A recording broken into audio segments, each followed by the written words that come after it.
Washington State Republican Party Chairman Jim Walsh here for our regular weekly update a little earlier this week because of the Thanksgiving holiday. I hope that yours will be a good one. A lot going on as there has been. Tomorrow, this week, the local election offices will finish up, do their final reporting from the 2025 general election. It was an interesting kind of mixed results here in Washington State. It was not a great election cycle nationally for Republicans, but we kind of held our own here in Washington. Our party's program for supporting conservative school board members around the state continues to be successful. We expanded it substantially this year and ended up getting about 50 new school board members elected around the state, conservatives, focusing on reading and writing and math and hard sciences and moving our public schools away from politics and indoctrination. So that program has been successful, continues to be. We will continue to run our program to support conservative school board members around the state. And the next big cycle of those elections will be in 2027. We had some localized success, too. A very successful general election cycle in Clark County, where conservatives got a majority on their county charter review commission. Similarly, in Snohomish County, our candidates did well in the local races there, and in Yakima County, where we were able to hold some gains and do well generally there. We didn't win them all anywhere, but we held our own. And while we didn't get the couple of special elections, we thought maybe we could steal a couple from the Democrats there. We didn't give up any ground there either. So while we didn't pick up the seats we wanted to pick up, we held ground and gained some in local races. So I think we'll be well positioned to do better next year at the full midterm.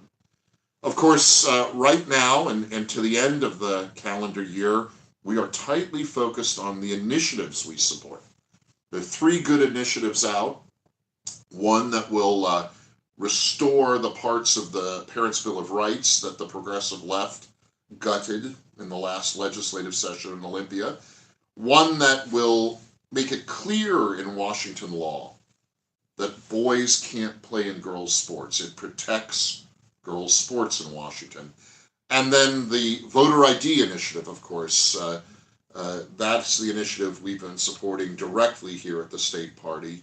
And that one is got a great boost recently when Scott Presler came out and visited Washington. And we did, in the course of about 5 days, we did 10 or really 11 or 12, if you count them all, signing events, where hundreds, on aggregate thousands of people came to listen to Scott and be motivated about passing voter ID in Washington. Now, there are a few technical points I want to raise.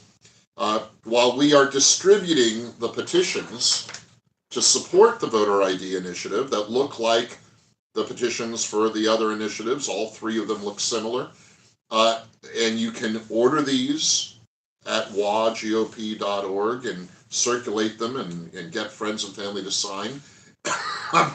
This is the form as it needs to be. There's no online signing for initiatives in Washington State.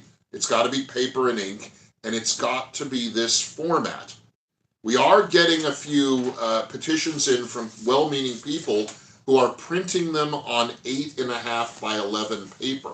Can't do that. It's got to be the oversized 11 by 17 sheet. State law actually requires that. So we've gotten a great boost, and people are calling and texting and emailing and writing in to request petitions. If you do that, we will send you a proper petition, and you can have friends and family and coworkers and people at your church sign it. and there's the mail-in return information on the back of the petition. You can also print out your own. We have an electronic PDF version online that you can print out, but make sure you print it out in this large size format.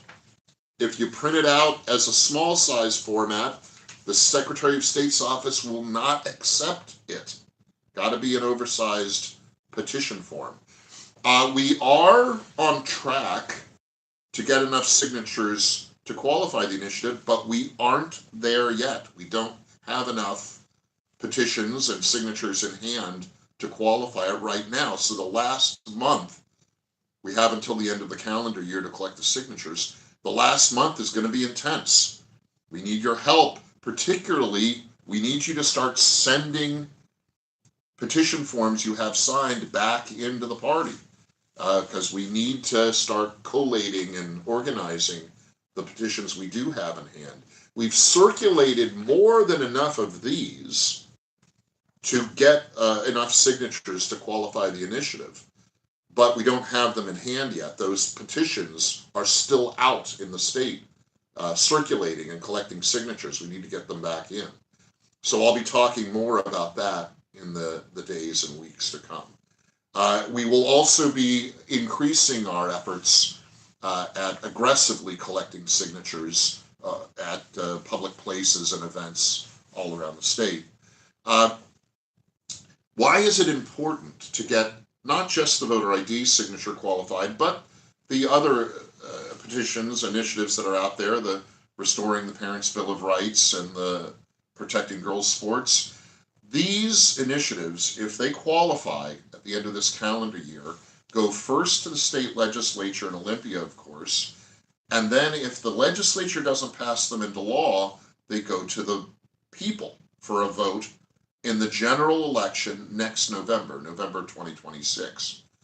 And that will be, I believe, and most of us agree, will be a great motivator for people to vote if voter ID and Restore the Parents' Bill of Rights and the Protect Girls' Sports initiatives are on the ballot next November. I think that'll be a great motivator for people to vote.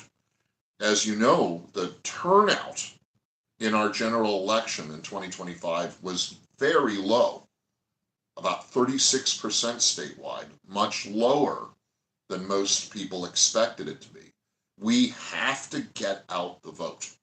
We have to get good people, conservative people, even moderate, open-minded people to send their ballots in.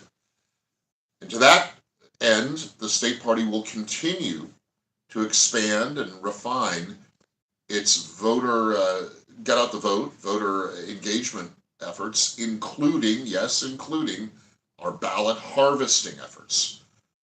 We were effective in a limited way in our ballot harvesting this past election cycle, but we didn't do enough. We didn't do enough of it. So we need to do more ballot harvesting. It's proven that it does increase voter participation, but we've been very focused on how we do it. We need to ballot harvest in more places, among more voting groups, and that will be our plan for 2026. 2026 is an important year. It's a midterm election cycle, a full midterm election cycle, so all of the state house positions will be up, many of the state senate positions, and the Congress seats in our state. The congressional races will be up next year. So it's going to be a big election year. And why is it important to pick up some seats in the legislature in 2026 and in Congress? Well, just recently you may have heard or read the Washington State Sentencing Guideline Commission, a governor-controlled creature of the executive branch of government in Olympia, recently passed a policy recommending that sentences be reduced for convicted sex criminals caught in online sting operations, where the police and sheriff's deputies will set up a sting operation to catch sex predators trying to groom or solicit young children into sexual relationships. This is a crime, and the online predator sting operations are controversial, but they are effective, and we use them here in Washington to catch sex predators. Well, this commission, controlled by Governor Bob Ferguson, is recommending that convicted sex criminals caught in those online operations should get lighter sentences, prison sentences, when they've been convicted. That's a terrible idea. It was proposed as a bill that would become state law in Olympia, and even the progressive left in Olympia rejected it. But Ferguson's commission is recommending that judges give lighter sentences to these convicted sex criminals. That cannot stand. And in order to improve with a greater clarity our state law on these matters, we need more conservative, common sense legislators in Olympia. So we need this kind of initiative and the others like it to motivate voters to vote in November of 2026 and help us take back at least a few seats in the legislature so that we can get better law out of Olympia and keep this governor's commissions and the bureaucrats who really run this governor's administration in check. So that's what we've got this week, this Thanksgiving week. There's so much to be thankful for if you live in Washington. We live in one of the most beautiful places in the world, and we have to fight to defend what's good in our beautiful state. Happy Thanksgiving. Until next time, be well and stay strong.